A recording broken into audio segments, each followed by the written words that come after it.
Welcome, everyone. We're so glad that you've decided to join us for the Creative Coding Rotation Stations for the K-5 classrooms.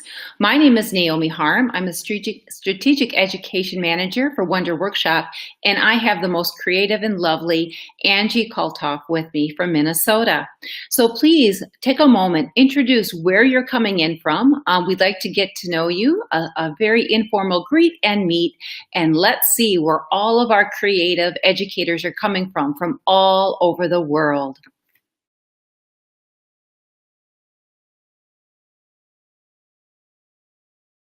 I think tonight we're going to probably almost hit every single state. Don't you think, Angie? I think so. And I'm going to guess that we have at least 5 other countries. Wow, 5 other countries. I'm thinking so as well. I already see that some of our attendees are asking a few questions. I got many of my California and West Coast friends on, our Midwest where Angie is at, many East Coast friends as well, but also many countries. It's so great to see so many educators on. We're going to have a wonderful time this next hour, and we cannot wait to learn from all of you.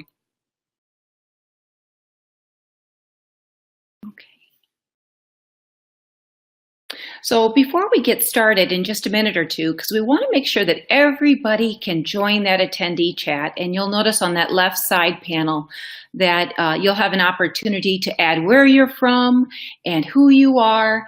Please feel free to share any critical insight that you would like to add to enhance the conversation, to activate more learning and conversation for all of our teacher friends that are online this evening or later this afternoon. It's always great to learn from all of you, that we can learn from your best practices or favorite websites that you use in the coding classroom, or even some expertise that you'd be willing to share that your students at K-5 have taught all of you. So do you have any other insight that you would like to add, Angie, to that? I do. If you have any questions about how this will work, in the next few slides, we'll introduce a few features for asking questions and making sure that we're able to answer them. As we're waiting for more people to come in, I can see that there's people from North Carolina, New Hampshire. I just saw an Australia and a Canada. So Canada, you must be feeling somewhat similar weather for us here in the Midwest.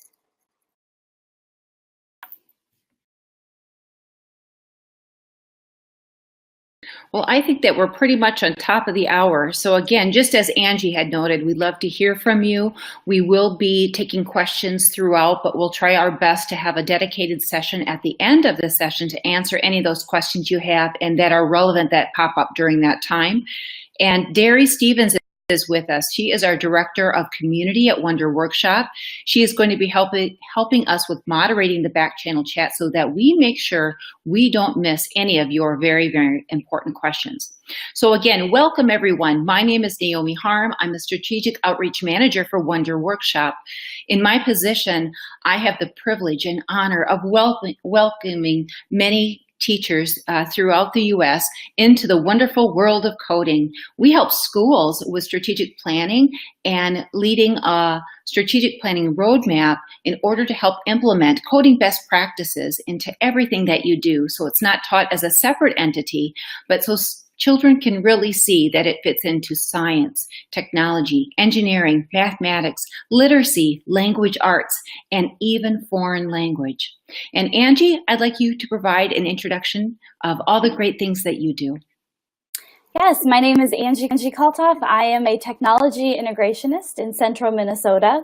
In addition to working with students and teachers during the day, I get to facilitate workshops for Codeorg for the CS Fundamentals courses, so grades K-5. In addition to doing that, I've been using many robots and coding platforms with students, and I'll share tonight with you some of the ways that we're doing that in our classrooms and some tips and tricks that I've learned along the way by co-teaching and implementing and planning.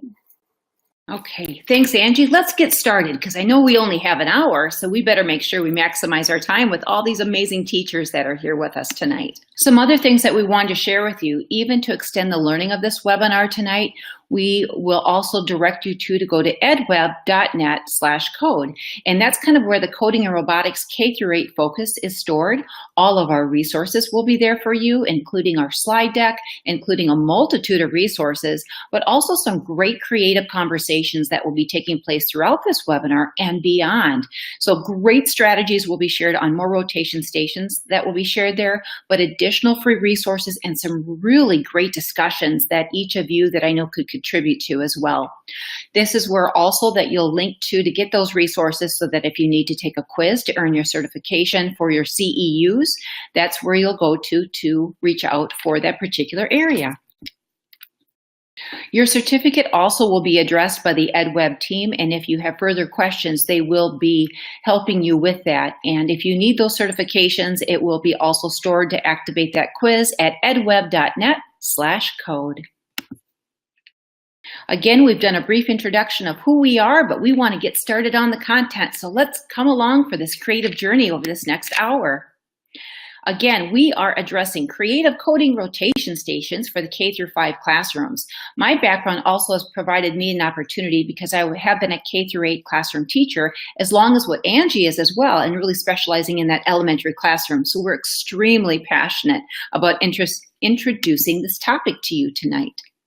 We also are very thankful for our sponsors for this workshop tonight by Wonder Workshop, and you can find them at www.makewonder.com. We also have some great incentives for you tonight of Y, Dash, Dot, and Q, and even new accessory of Puzzlets can really enrich the practice of teaching of the practice of coding in your classroom, but helping you as a teacher to improve your instructional approaches with your students.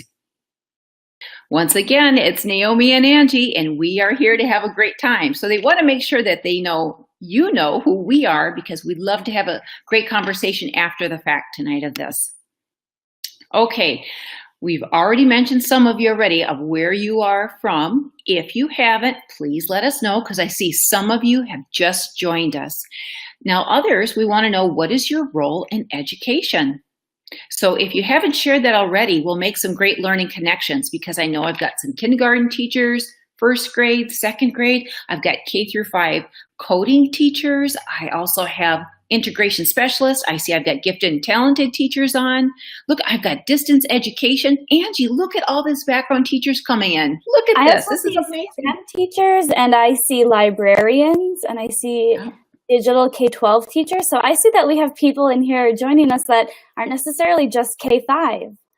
This is awesome, because you know what? A lot of these ideas we're going to share with you tonight, between Angie and I, we've used these with teachers all the way through high school. So there's easy modification and adaptions that you can use. So again, thanks so much for sharing your expertise with us tonight, teacher friends. We're glad that you're here with us. Angie, could you address this particular question to get our teachers engaged? Yes, so we have a lot of wonderful things that we're excited to talk to you about tonight, but we're also wanting to know what you're hoping to take away from this webinar.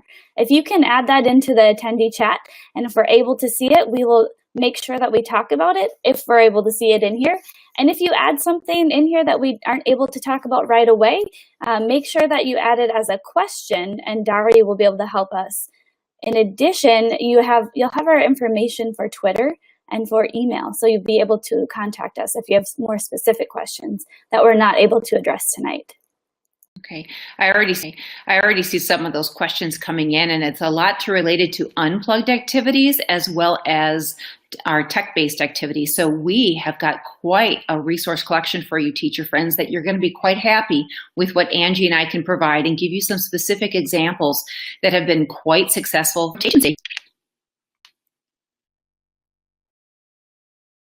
We are here tonight also because the importance of the why for coding, and a lot of times teachers will ask us, well, I understand how to implement some coding activities, but I just don't quite understand the why and how it really relates to a child's world. So could you help us, give us some of that background knowledge? And yes, we can. We wanted to share with you right away why the biggest importance for coding in a child's life and how it will impact them as an adult learner and futuristically as a job. But computer science is really all around us, and it relates to everything we create, make, and interact with. Everything we create, make, and interact with in our world. There are so many collections of focusing on coding creations that have really saved and helped people's lives. So it's amazing to think about what we can do right now to help people improve their quality of life. Now, some things that might relate to us right away and that can actually set the essential hook for children is, did you know that most coding of the background of creating digital animation movies is created from code? And that's one way to introduce it to children, because all children like videos. And because of that, it's like, name your favorite video. And then from that, it takes all of that coding to create this digital animation. Also, a lot of our children like music, and I love music too, but it takes an app on your computer or tablet if you're truly going to create your own creation for music. So because of that, an app is created with the whole backbone of that coding language. For us as educators, parents, grandparents, and facilitators, it takes money, right? So the money portion, all of our banking and mobile apps that we have right now, it's the backbone of coding as well. In order to streamline a process and help with productivity, it takes a code to create that solution, to create that final product, to support that efficiency. Now, as we continue on, we have a few other things. What I find really fascinating about the world of science when it comes to coding is there's a lot of things that are being created that we're not even probably realizing. But our men and women that are in the U.S. Army and many of the different branches right now is that many of them that if they've been active military or even in that recruitment stage or they've been placed somewhere, they've been dealing with a lot of scenes from war or even some injuries. Because of that, our individuals that have suffered traumatic brain injuries, they're doing a lot of discovery within the Army right now. They're actually doing some microchips in plants, not only in humans, but also I should say animals and different facets of actually plants when we talk about that too. But a TBI from a head injury, what individuals are doing right now, they're trying to understand what is the difference and how can we improve that long-term and short-term memory loss for individuals. So we're going to be seeing more coding applications that create this chip that will be implanted. The other thing when we talk about pets in general, those particular implants are also being implanted into them so that if you would lose your dog or your cat or an animal, you can have on your app on your phone that connect with that animal to know where they are. It can also decode the practice of their eating habits, their health, and their maintenance and their care. Other things we can talk about too, video conferencing apps, we all are using that tonight, but you can also have the mobile app that EdWeb has, and that takes the backbone of that coding. Other things that we're talking about, farming. Farming takes a lot of microchips right now. We've got a lettuce spot producer that we'll mention later on. There's a water sensor right now here in Napa, California that regulates the water and senses it when it's too moist or when it's too dry. And in the bottom picture, as you can see, look at the little baby. The little baby actually has a wearable technology that is actually sensing the actual temperature of that child, the heart rate, and the breathing pattern. It's all resonated back to an app that's on a parent's phone to monitor that their child is safe. A few other things, I'm going to turn it over to Angie, but when we talk about health and wellness, the whole medical practice when it comes to computer science, using robots for surgery. Actually, they're more accurate and can be more efficient and productive and precise to create a surgical incision, or it could create a whole practice of replacing a valve system in your heart, actually. Looking at other things, 3D printing with coding and robotics, when we talk about others that need an artificial limb or need a 3D prosthetic, that's all going that someone needs to know how to code to create that final product, to create that 3D print. Also, the little guy in the very bottom lower corner there that you can see that they created a 3D printed hand for him to have full functionality as if he would have a normal limb. Okay, Angie, I'm going to turn it over to you. You may have heard Naomi say the words coding and computer science. You may have also heard about computational thinking. So we're going to start right now talking about these three terms and how they relate to each other and how they're different. So when you think of coding, think of it as the practice of developing a set of instructions that a computer can understand and execute. So think about this as a technical skill. When you think of computer science, think of it as the study of computers and algorithmic processes, including their principles, their hardware and software, designs and their applications, and their impact on society. So think of computer science as an academic discipline. And when you think of computational thinking, think of it as a way to solve problems, to design systems, understand human behavior that draws on concepts fundamental to computer science, and that it's a fundamental skill for everyone, not just computer scientists.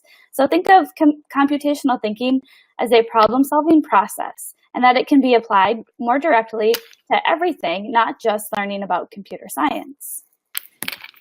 One of my favorite resources for learning about computational thinking is from Barefoot EDU, and on the screen you'll see an image that explains the concepts and approaches that we'll go over tonight. The report just put out by Digital Promise on computational thinking in a computational world is where it was really broken down how coding, computer science, and computational thinking have a relationship between each other.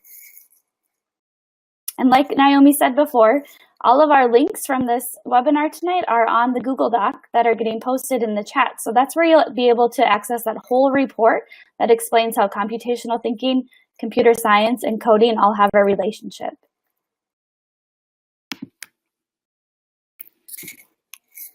So, there we go. So I used to teach kindergarten to students who are new to the country. And when I think about my kindergartners, I think about the play that they did in the classroom, how they would pretend to be doctors and teachers. And so what I want to stress tonight is that we need to bring these early learning experiences to our students at a young age, because how can they aspire for a job that they don't yet know exists? Research in the field also shows that if a student hears that they are good at this, computer science or coding, they're more likely to be interested and go into it. And we all know as teachers that we can start to see stereotypes forming at a young age. By the time students are in high school, when it's time to start planning their classes and thinking about college, of the students who were surveyed, asking them if they know what computer science majors learn, only 80% of them didn't have an answer. They didn't know what it was. And 20% thought they knew what it was, but only 10 actually knew. So we need to bring these experiences in at a young age. One of the great resources I use for learning more about careers in code is a magazine called Careers Who Code. And it's a website that you're able to access. You can also have a magazine, a printed copy sent to you. But there are also many resources for teachers to use in their classroom. And again, these resources are all available to you on our Google Doc that we're sharing. One book that I just finished reading from Marina Bears is called Designing Digital Experiences for Positive Youth Development.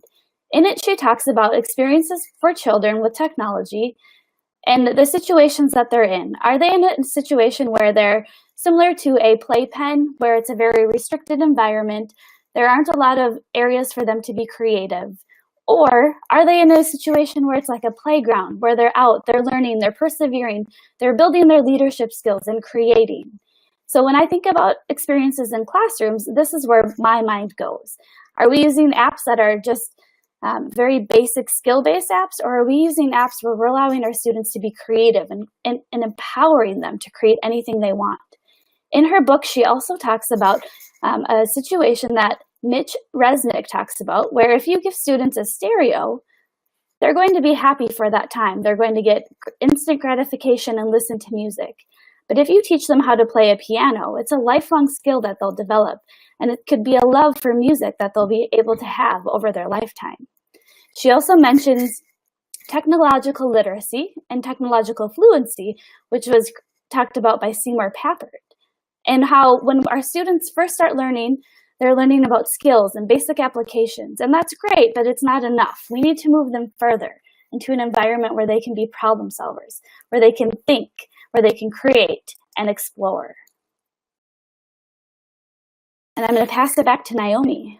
Okay, thank you so much, Angie. Wow, wasn't that fascinating, all the information that Angie provided for us, and the background context, how important it is for our littles or our youngers to get started and how it relates to them, even from that tactile and sensory age.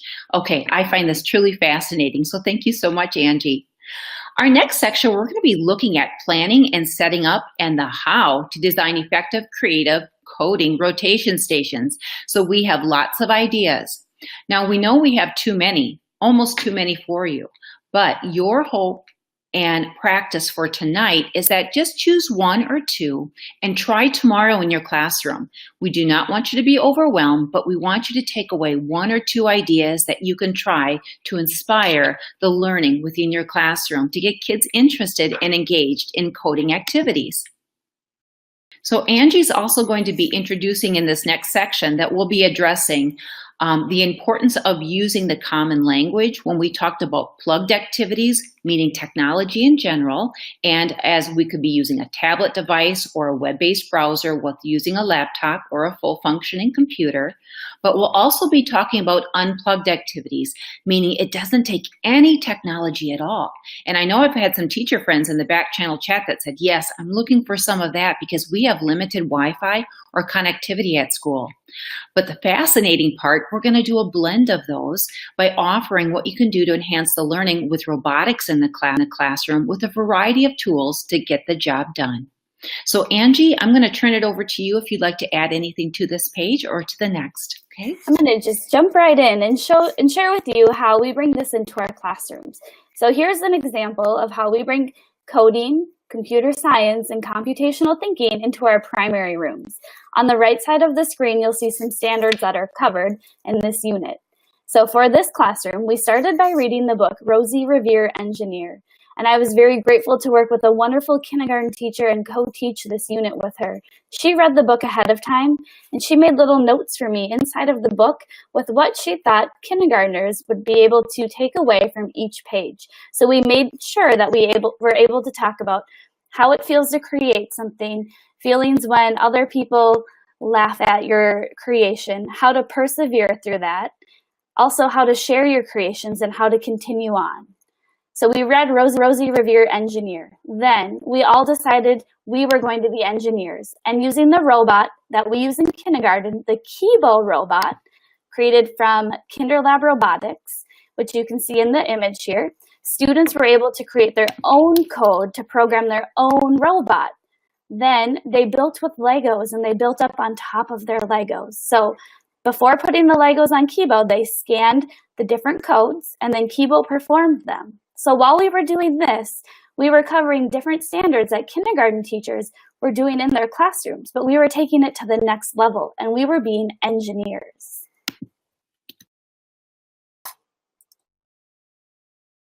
So now when we look at upper elementary school, so grades 3 through 5, think about those.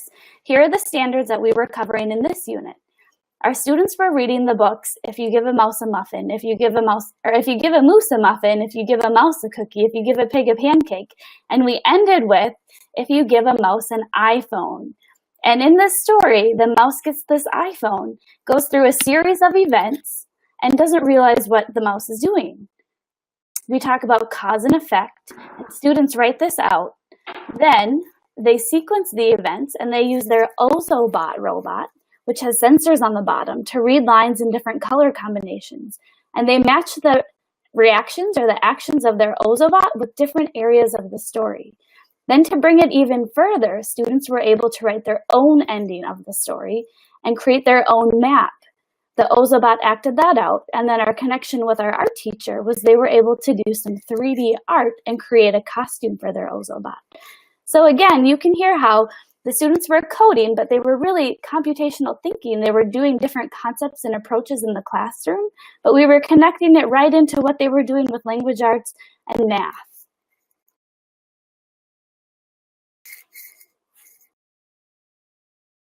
So while we do this, you might be wondering, well, how many robots are you using? Or how many iPads are you using?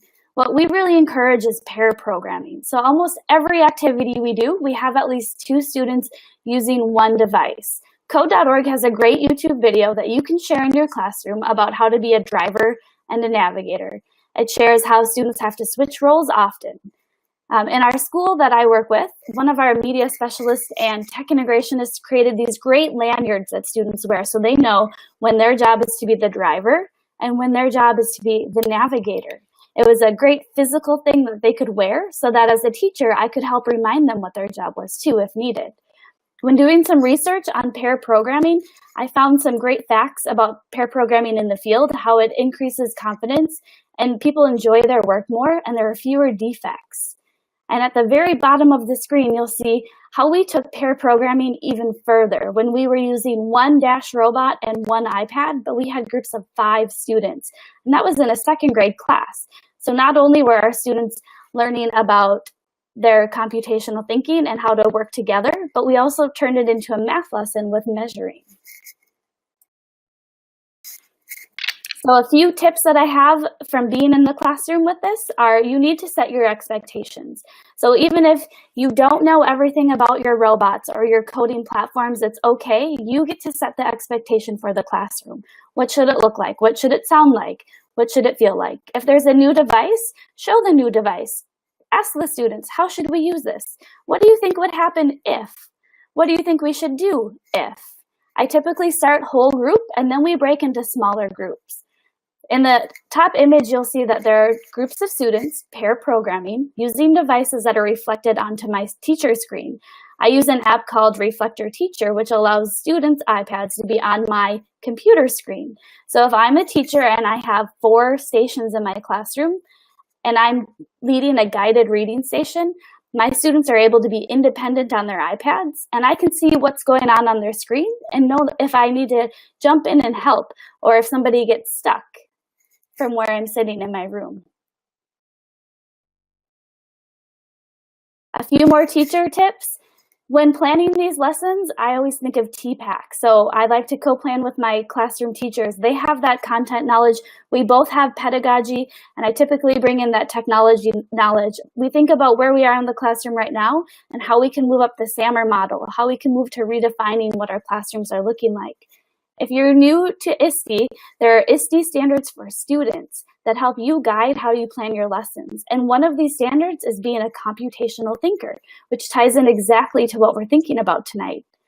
I co-teach as often as possible, and then we empower our students to be teachers. So in the lower left corner, you'll see our students teaching each other how to use the Kano operating system.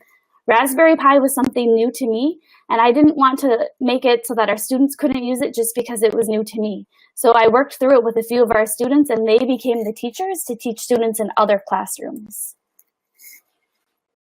Also know that there will be noise and there will be movement. This is learning, and this is great. GoNoodle is a great resource that you can use for brain breaks to get kids moving and refocused. And also know that there are people and places that want to help you connect with experts outside of your classroom. Codeorg has a place on their website where you can find experts in the field and invite them into your classrooms.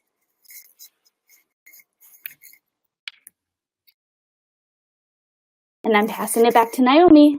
Okay, thank you so much, Angie. Wow, the quality resources that you shared, and what a great job of introducing them to the teachers of what the possibilities and the what ifs. I really like those statements that you included. But what I really liked is that you had Common Core aligned lessons, and that's what the teachers were also chatting about in the back channel chat. Derry, thank you so much for supplementing some of those extensions and cross-curricular activities, because we had a teacher friend said, are there also ELA lessons that are associated, especially with the Wonder Workshop lessons? And absolutely. And I know Angie as well, what she had mentioned, we're not teaching just for one subject at a time. It's really a multidisciplinary approach so that kids have a meaningful learning experience when it comes to coding, relating to their world, and also a better understanding with cross-curricular development. More tips that I'm going to share with you from a teacher that I've used, but also have incorporated when I've actually been with Angie and other kinds of learning scenarios. I like to have a little bit of structure at times when I'm working with the kids because it can get a little chaotic, but positive structure also sets up for success in your classroom. I like to use different transitional timers according when I'm setting the stage for learning with clear rotation stations. Meaning by clear is that when we set up rotation stations, we make sure that each child in that class has the opportunity to experience each and every one of those stations. So we respect time. So I'll use a simple timer such as Steepit. It's STEEP.IT. I learned about this from my wonderful South African teachers that I have been working with the last 6 years. And this is a coding timer that gets set up that when you can set it according to the many minutes that you want to use. Usually the coding stations that I set up are anywhere from 10, 12, or 15 minutes each. But you set this timer up and it starts out like a good cup of tea with a boiling cup of water. It's clear, but at the end of that 10, 12, or 15 minutes, it counts down as a digital timer, but then it darkens. So the color represents that the tea is done, and the children know that their time is almost done with that learning rotation station. It helps children be accountable for their time. It helps for self-management, but it also allows for me as a teacher to be a true facilitator, to get around to each and every group to monitor my time. Now, some other things that I like to use, sometimes I need the tangibility of a timer. The other two timers that I'm going to showcase there's the little bird, and the little bird is actually that you can take it and turn it, and it's got a little ticking noise, and then it has a little bell or a ringer. Sometimes that tone is more appropriate for your class that you're using, but some type of symbolism is important so the children know that they can manage their time to get through all those stations. The cube, also the blocks at the very bottom, are good that you can actually take to set, and anytime that you rotate that cube and the face is up on that side, it lets you know how many minutes that you have left. That's just a good visual indicator for kids as well. But the last thing that I wanted to say about classroom management with your students, consistency is key, just like Angie said. Clear expectations and how students are to be responsible within those learning groups.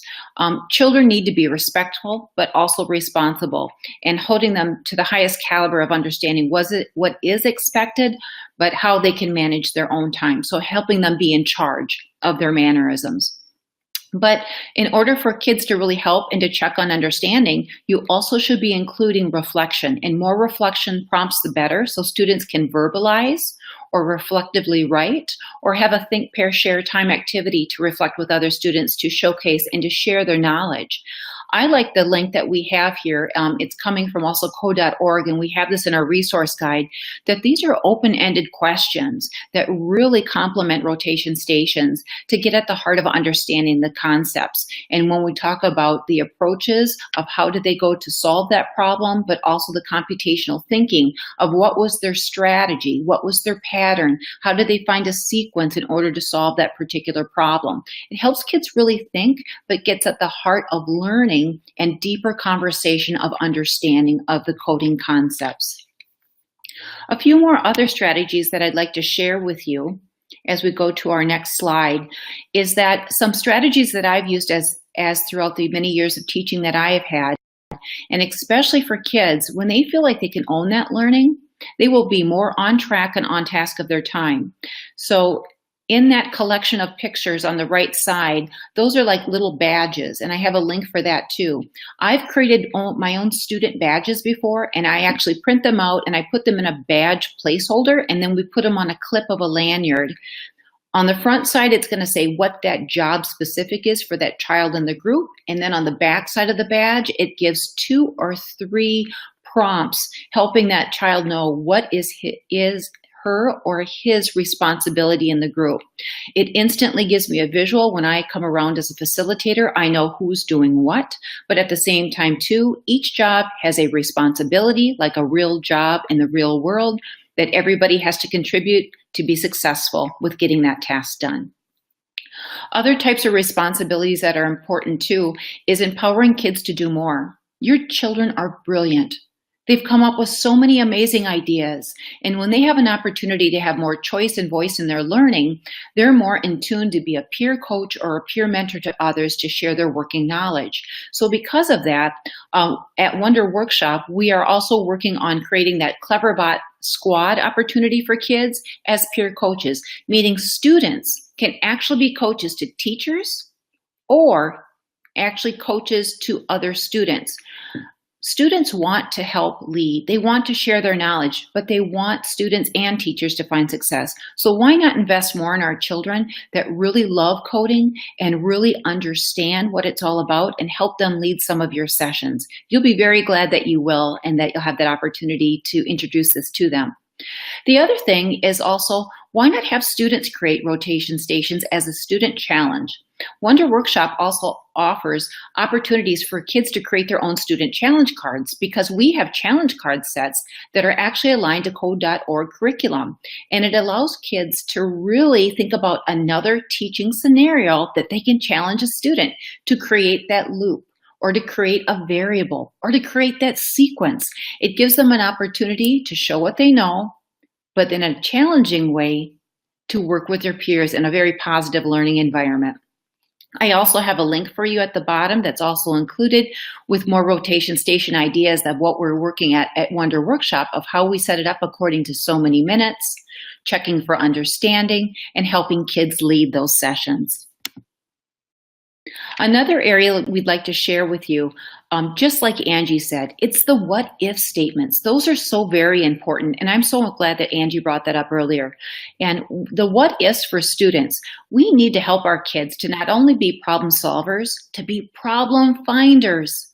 Our kids are really discovering, hey, this is not working, so they've found a problem. But showcasing them by finding that problem, how do we solve that? How do we solve it together? When do we need maybe just some single time to work through that problem? But then really working on a design thinking strategy to iterate basically more ideas of how to solve it, but then also creating a prototype and working through that and to test it out. That's what it's all about. One other thing that we use, I tap into a lot, are community members and parents and grandparents. Yes, they could be the greatest learning assets in your classroom. And students are motivated by having guests that come in virtually or face-to-face. But we have a lot of parents helping with the coding initiative, and the parents have said, I have never been so excited as a parent to come and volunteer in a classroom. But what they're so excited about, I hear moms and dads say this at the same time. And they said, oh my gosh, I wish school was this much fun when this was happening during my age. So the parents are reliving it again and just having a great time. One of the last strategies I'd like to share with you, partner up kids so that they can have more creative and social conversations. They need to learn from their peers. Have them set up as dynamic duos or transformative trios. But better yet, have kids be partnered with even your older students. We do a lot of different techniques with high school kids mentoring middle school, and then middle school mentoring mentoring elementary children. So because of that cross-curricular approach, and even between grade levels, is helping each of your students be a peer mentor between those grades. And it's a great servant leadership project for your students. It's helping kids be active listeners, problem finders, and problem solvers, but at the same time, respecting of the different grade levels to really help each other be peer coaches along the way. Now, we're going to continue into this next section, and Angie's going to kick it off with some examples of unplugged creative coding creation stations.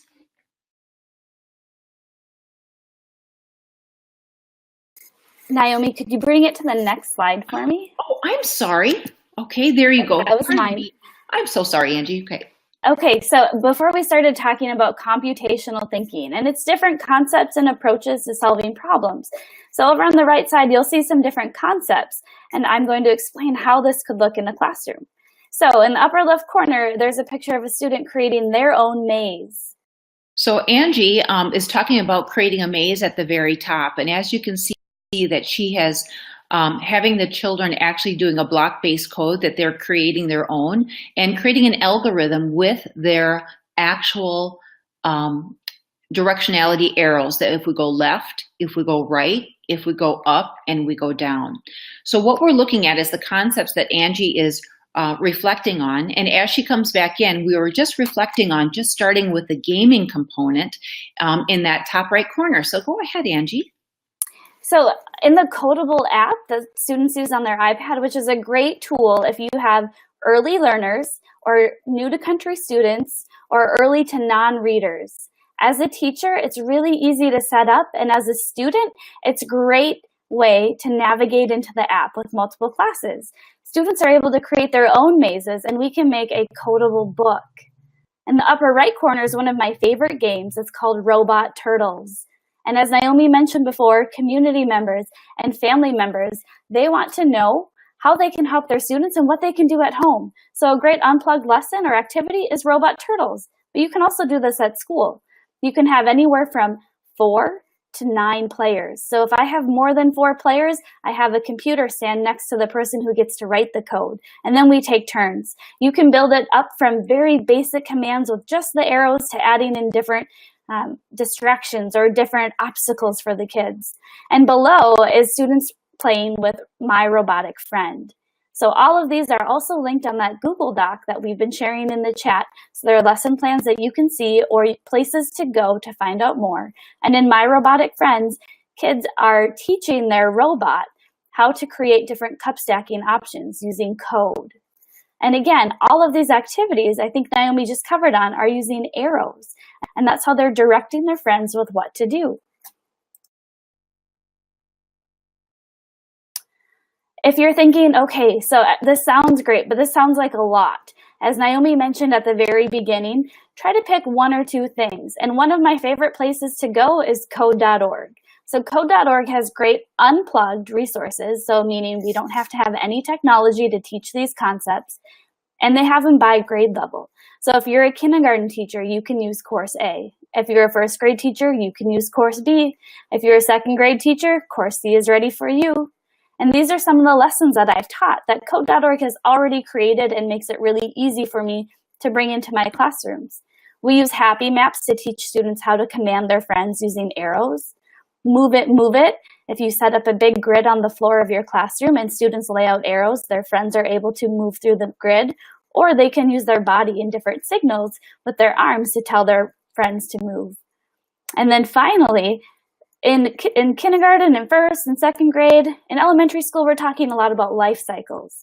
And so you can connect that to planting a seed. And the different processes and the different steps you need into planting a seed is an algorithm, a list of steps that you can follow to finish a task. All of these can be done either whole group, small group. I've done a combination of them.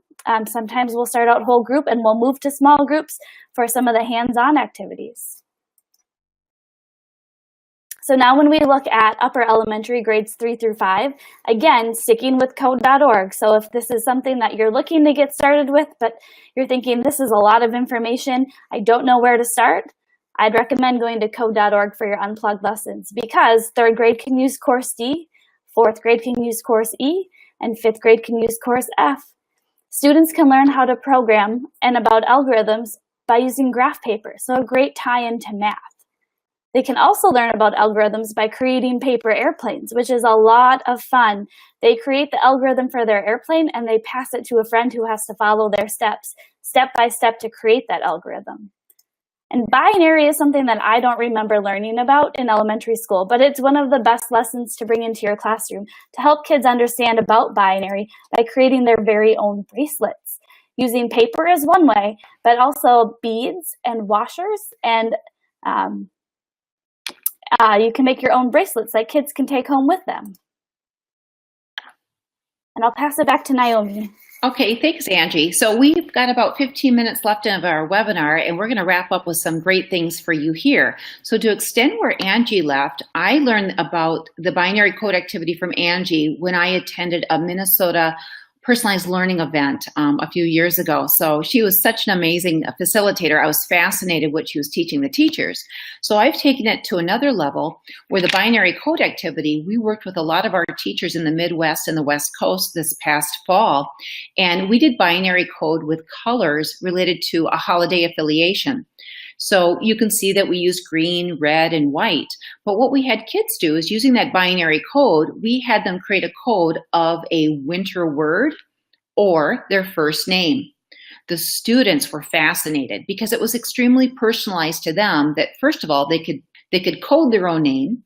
But then when they coded that name, they created basically an ornament, and they used that pipe cleaner with the beads, and they had something to decorate their holiday tree in their classroom, but also had something to take home for mom and dad as a really personalized gift to represent them as a child. Now, other things we wanted to tie in, we've got some great Blockly code. A couple different levels with this. Not only can you use Blockly code within the Wonder Workshop apps as Blockly, but we took it one step further.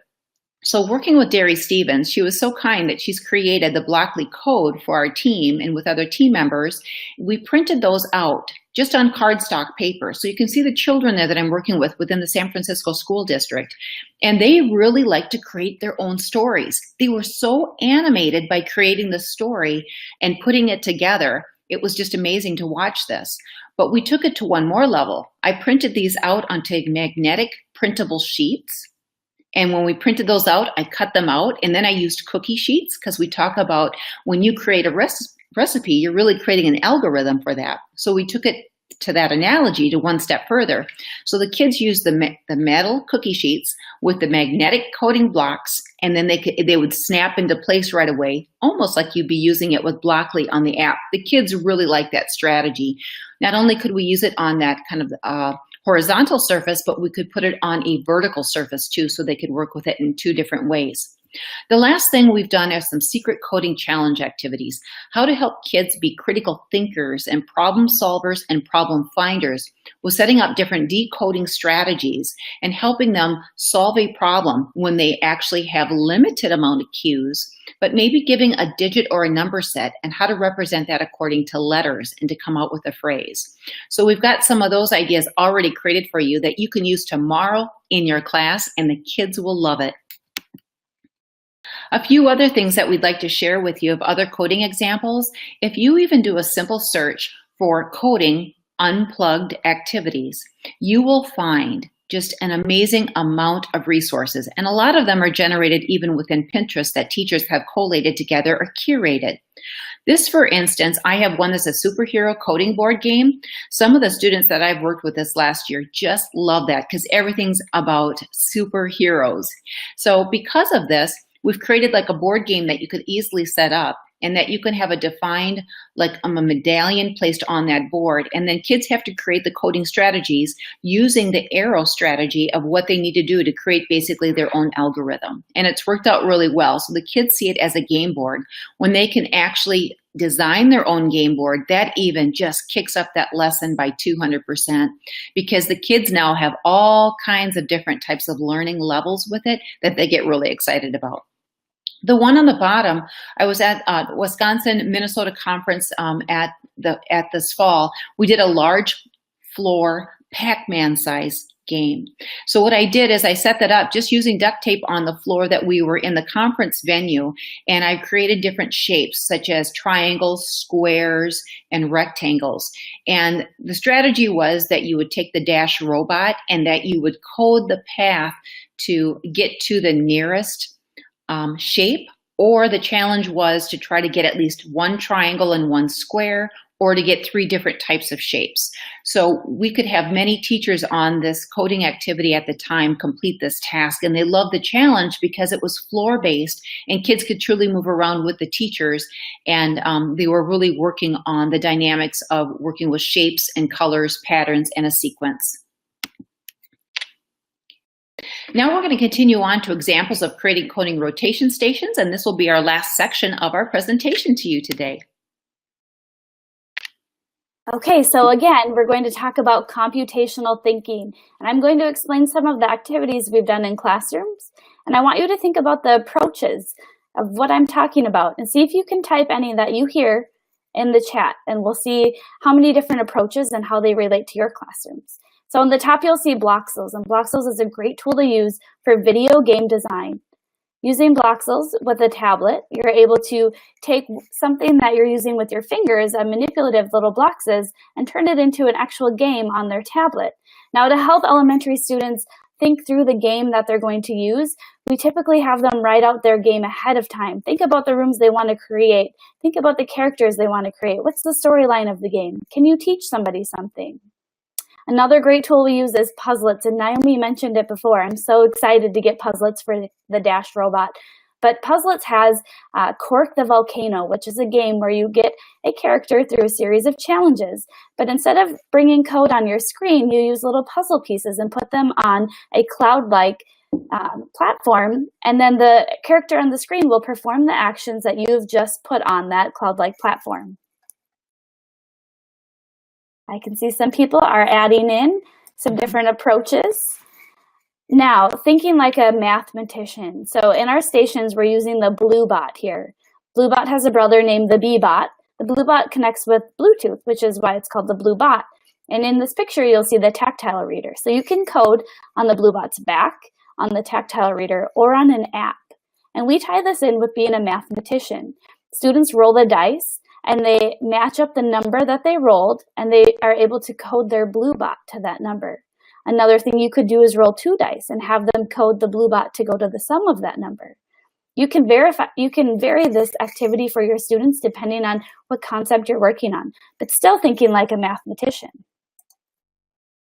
Now you'll see some students who are a little bit older, and they're using the Sphero robot.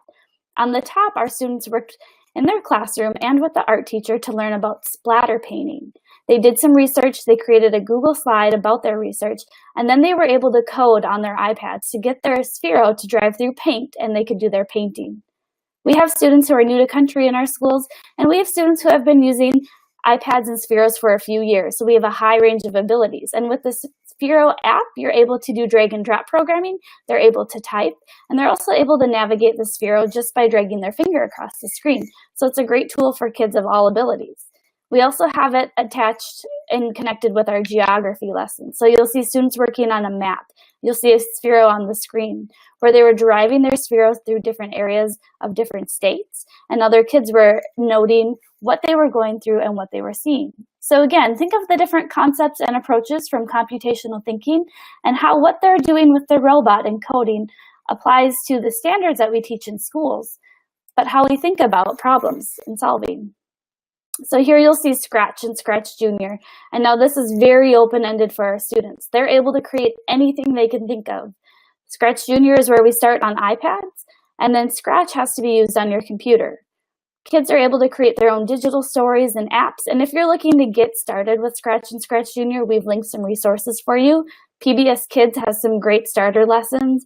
Kids can make a remix of a project that's already been started, and I'm going to do one tomorrow with Word Girl. And Scratch has some great resources on their own website, but Google has created CS First. They have different themes that you can bring into your classroom. And the last one that I did was storytelling. I didn't have to know everything about Scratch. Google had it all laid out for me and the experiences for my students. Now I'll pass it back to Naomi. Angie, I love all those ideas. And when you had mentioned Sphero about what you were creating, kind of like the large scale story mapping that you were doing and going through that maze, I just recalled last weekend I was in Portland that we had a great big event on Tinker Code Make. And what we also did with Dash up there, the ideas that came out was creating a large floor scale diorama that the kids actually recreated the stories. They dressed up Dash and Dot to be actual characters that represent the characters in the book, and then they had to code the path. And when they got to an area, a part of that diorama, they used that recorded voice to tell out that factual statement or that important amount of that timeline, what occurred. So anything that you can do to tie in that literature, the timeline feature of history over time, and the kids dressing them up, I think that is just phenomenal. I love that you tied that in. So thanks for sharing. That just resonated, that next idea. But as we continue on, here are some other things to think differently about coding as well. Coding, as we mentioned, going back to the beginning of the webinar, is around us everywhere. And coding is a natural fit and a partnership that goes along with 3D printing. So our good friend, Velvet Holmes, and I believe she may be on this evening, she's from the Oregon School District in Wisconsin, she introduced me to Cookie Caster. Cookie Caster is a phenomenal way for children to design their own 3D printed cookie cutters. It helps children with understanding size ratio, development, and then creating something or creating it from a template and then to produce a final product, and along with that code that it takes to print out that final design. Some other choices that you can tap into are also the 3D Doodler. I know Velvet does a really nice job with teachers when I have seen working with those teachers of creating an abstract structure, basically when it comes to it, that you're designing with a 3D pen that's creating basically that print, and you draw and it creates according to a template, or you design your own free form of your design, which is phenomenal. So this is part of the robot kit that's below for 3D Doodler. And also the last one, pencil code. When Angie mentioned the CS First by Google, again, that's one of those that I absolutely adore, and it's so theme-based and personalized to children. Pencil code does the same thing and allows children to start to actually create and write their code, but also instantly see the background of understanding where they're at of what they're designing, whether they're doing a drawing, whether they're creating a music remix, or they're actually designing an image. It's phenomenal. It gives students choice, it gives them voice and high creativity, instant gratification of seeing what they're creating. So just a few more things that we wanted to share with you. And Dash and Dot activities, those of you that have been tapping into Dot has been refreshed. As you can see that we have the Dot Creativity Kit, that it comes with a whole kind of theme that you could do puppetry, you can do also kinds of creation of having the Legos, as you can see on top of his head at the bottom, but you also have him inside of an encasing thing that he can become a nightlight for you. But there's also design challenge cards that have been designed around now with Dot with the Wonder app. And it's so cool because I've created one around the All About Me activity, helping teachers ask more enduring questions to get kids to share about their daily lives and their friends that can work with building community. You could do heads or tails. You can do a magic 8-ball now with creating this. The kids absolutely love it. But this is all about that Dot Creativity Kit. A few other things for Dash robotic activities, and Angie's already mentioned on some of these. We've got Dashketball. So if you like to do the bowling pin activities with Dash, or you've done that with Sphero, Dashketball is here where you can code the lap and then shoot a basket, and the kids love it. But more so, my teachers that I work with cannot get enough of this. And Brian Miller was one of the first to design this activity, so I want to give him a great shout out tonight as well. Brian is our Director of Education, and he's done some phenomenal things of including everyday skills and life activities as part of the coding that is represented here. Other children that we're working with here, you can see that actually we have a child that was really working with understanding what an equilateral triangle was, with coding the tree path on the floor for the holiday activities. He wanted to get that protractor out. This is working with 3rd, 4th, and 5th grade students. These kids were adamant about finding the precise measurements, and it was fascinating working with them and the coding language that they were showing. But lots of linked activities that we hear. Name That Tune activities with the xylophone. We worked with that activity this weekend. Kids creating and making their own songs. Just phenomenal. And again, I can't say enough about the fashion show. All the kids love to dress the robots up and to help tell that story with the coding events that take place. A few other extensions, we've done some green screening. You can get a pop-up pod from Amazon, and it can help you to extend your lessons even without that robot in place, but you can use the Do Ink or TouchCast app and helping kids extend their learning with telling their learning journey all about coding. We've got some extension resources on booklets.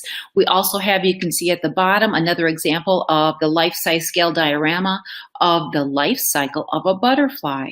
And key examples that you can find in our cross-curricular section at makewonder.com, and going into the education portal and then into the curriculum area, you can see all of the amazing lessons that are there that are multidisciplinary approaches that you can include. But better yet, how about attach the filmmaker attachment onto the top of Dash's head? Not only could you do the large-scale diorama, you could actually video record the whole event that takes place. Kids are really into the video, so why not use it to its advantage to capture those learning moments for our kiddos?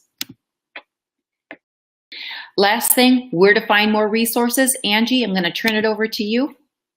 Naomi and I put together a wonderful Google Doc with all of the links that we have been talking about. They will be on the website where you can access this recorded webinar, as well as our presentation. I saw some people in the chat asking if they'll be able to archive this chat for them because of the links, but don't worry, we organize them for you on a Google Doc. So easy to access, it's already in the community for you, and we're excited to share these resources with you. And I saw questions come up along the way. They've been popping up in the presenter area. So are we going to take a minute right now to answer those, or should we go through? It's 5 o'clock and I want to honor everyone's time. Thank you for coming and attending this with us. Real quick, we're going to show you a few more things with our wonderful hosts, Wonder Workshop and Naomi Harm. Naomi, did you want to talk about the Wonder Workshop code? Oh, yes. Just as our closing, we couldn't forget about this. We always save the best to last, right? So we're glad that you're here yet. Those of you that have attended today, we wanted to make sure that you can tap into your future purchases for Wonder Workshop. You can use the code. It's EdWeb18, and that's in partnership with the EdWeb webinars. We're very thankful to be partnering with them to give you all of this great background knowledge on coding rotation stations. So you can use that code of EdWeb18 to get your 10% off your future purchase. And as you can see, there's many specials that are taking place right now. And going into that portal will help you at makewonder.com, going into education and into the store portal will allow for you to tap into all of those wonderful Wonder Workshop robotics curriculum ideas and also the challenge cards and all the accessories that we have. We'll pop over one more, Angie, and what we'll do, so I'm not seeing our next slide, but those that you can stay on, we can have a minute or two for some questions, but we do have some questions at the very top that we are going to tap into if I could, but it's not letting me get in there right now. So we want to thank you for your participation and for you coming to join us all this evening. We appreciate that you've shared so many ideas in the back channel chat. This will be archived for you again, as we had mentioned. Thanks again for coming.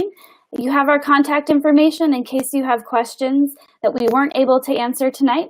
As they were coming up, we were answering along the way. But again, feel free to reach out to us on Twitter or through email in case there are questions that we weren't able to answer for you. We would love to answer with you and connect with you. And we'll get our emails and Twitter handles pulled up right there for you. Thank you for coming. I'm going to go back and look through this chat archive because I saw some great ideas from you along the way. So thank you for posting and sharing. Hey, Angie, this is Derry. There are actually some questions in above. So if we want to take just a couple minutes, if people are sticking around, there were some great quandaries there. Would you be able to read a few? It seemed I would get kicked out every time I would try to look at them. Absolutely. So this is a great one that was asked early on by Carla, that she has received parent pushback based on this statement. Is the tech dictating what the students do, or are the students dictating what the tech does? And she was asking if you guys could help give some recommendations for framing an answer. Yes, so at the very beginning, we shared that resource for computational thinking from Barefoot EDU. And in that, you're able to show the parents the different concepts and approaches that the students are able to do as they're building algorithms for their robots to do, or as they're building stories in Scratch Junior, their digital stories that they're using in their classrooms. Marina Bears is also a great resource. She has a lot of research out there for you on early childhood education and how technology can be used as a creation tool, and our students are creating wonderful things. Naomi, would you like to add anything to that?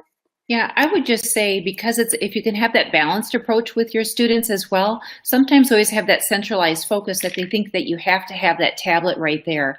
But I think when they see that not only is it a blend, that you're incorporating that importance of the literacy focus, and then also how they're using a tablet or their robot device to create that completion of that story, then the parents are going to really see that it's a blended approach and that you also have unplugged activities available at your disposal so that parents can be part of that too and send home some of those unplugged activities. I think that's where the hook's going to be. So parents understand that they also have an opportunity of a great blended approach in the home environment. Great. And Angie, did you say her name was Marina? B-E-R-S. Yep. And I see in the chat that Beth just added that she's from Tufts University. Terrific. Go Jumbos. Okay, some other questions. Beth had asked, love the ideas, but how do you set up multiple stations in a 45-minute period? So what we do in our stations are either introducing a whole group and then having smaller stations so everyone hears the directions once and that helps with time, or maybe doing 2 stations one day and then the next 2 another day. So if you have 4 stations, maybe the kids don't get to do everything on one day, but they will the next time. And I'll Great. just bridge off of what she had also said too, in that instructional approach of having that timer set up to respect time and place and space. Sometimes if you can't spend 12 minutes, but maybe it's just an intro activity, have the kids rotate through every 6 or 7 minutes. Terrific. And these are some short answer questions for you guys. Naomi, where do you find the green pop-up tent again? Oh, the green pop-up tent. Yes, just Amazon.com. And I think they run around $30. It's a great way for kids to have and to tuck it away in the corner of a classroom that kids can actually do some green screening activities to really reiterate their learning of the coding activities, or have kids create a news story all focused around on coding and character development in the classroom. Terrific. And then the name of the robot that you use with the kindergarten students. Kibo, K-I-B-O. There are different models with different amounts of blocks. I've used the Kibo 18, which will give you different sensors and lights, or you can even just start with the Kibo 10, where you don't have as many options, but it's a little more affordable. Terrific. And the last two questions I actually can answer. Beth asked, do you know of any math or literacy projects that incorporate coding? We have a cross-curricular library of lesson plans that are available for free on the Wonder Workshop website. So if you go to education.makewonder.com, you will find our curriculum tab, and that's where you can access the library of lesson plans. And we're always looking for educators to contribute too. And then Susan was asking about where you find the CEUs. You will receive an email probably by tomorrow that will give you instructions on how you can submit for CEUs. And I think that's primarily it. Great questions and great conversation going on in the sidebar the whole entire time. Okay. Well, thank you so much. And thank you everybody for your participation tonight. And I want to say again, thank you, Angie, so much for co-facilitating tonight. It's always together we're better. And we're a dynamic duo superhero team. So I couldn't have done it without you. So thanks so much. And I appreciate your effort.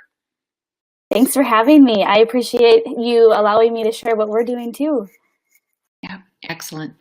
Well, thanks everyone. Have a great evening, and we will see you next time on EdWeb, and we'll have some continued EdWeb coding webinars to continue our effort, especially around rotation stations. And I'm hoping I can have Angie back that we can co-facilitate for you again.